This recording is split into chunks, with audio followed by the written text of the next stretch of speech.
Student exercise 1.6 question number 1 part number 2 और इसको हम सॉल्व करेंगे क्रैमर रूल से।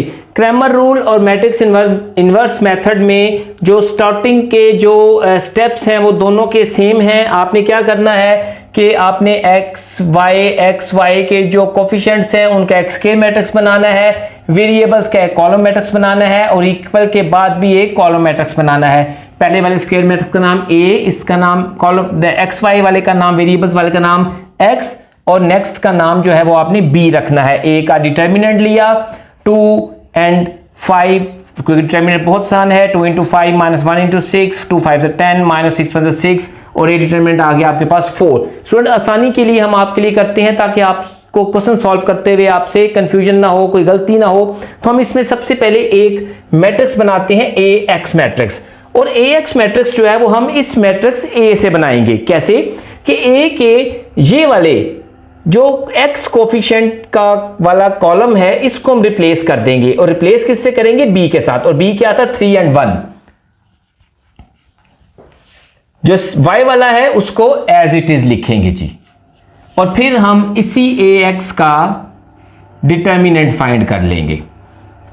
कुछ भी नहीं करना है इसको, सिर्फ आपने इस तरह लिखना है जो मैट्रिक्स की फॉर्म में, तो डिटर्मिनेंट की फॉर्म में लिख देना है जी।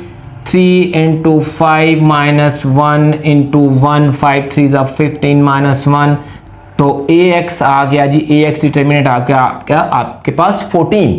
उसके बाद आपने क्योंकि x और y की वैल्यू फाइंड करनी है, ax डिटर्मिनेंट वाली साइड पे ही आप x की वैल्यू फाइंड करेंगे। x की वैल्यू कैसे फाइंड करेंगे, ax determinant over a determinant.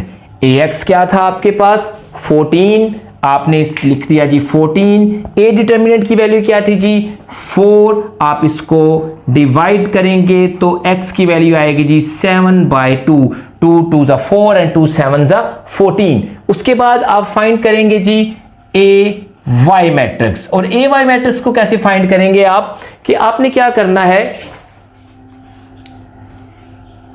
ये देखें इसी मैट्रिक्स ए में जो y के कोफिशिएंट्स हैं 1 and 5, इस कॉलम को आप रिप्लेस करेंगे इसी b के साथ, 3 और 1 के साथ इसको रिप्लेस करेंगे और ये 2 और 6 जो है वो एज इट इज रहेंगे यहां पर 2 and 6।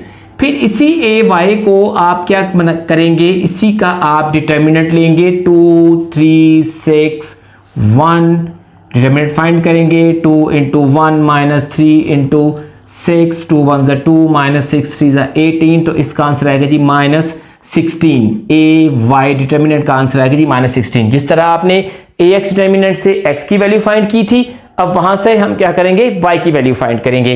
तो क्या आ जाएगा जी y is equal to, same यही प्रोसेस होगा, x की वैल्यू फाइंड करने के लिए A x determinant over A determinant था और y की वैल्यू फाइंड करने के लिए A y determinant over A determinant. A y determinant क्या था जी -16, ए डिटर्मिनेंट था 4, तो 4 4 16 -4, तो y की वैल्यू आती है जी -4। तो स्टूडेंट्स अगर आप हमारे चैनल पर नए हैं तो आप हमारी वीडियोस अगर आपको पसंद आती हैं तो आप हमें सब्सक्राइब करें, हमारे वीडियोस को शेयर करें और इसके अलावा आप कोई भी एक्सरसाइज आप सॉल्व करवाना चाहते हैं तो आप हमें कमेंट्स में लिख सकते हैं।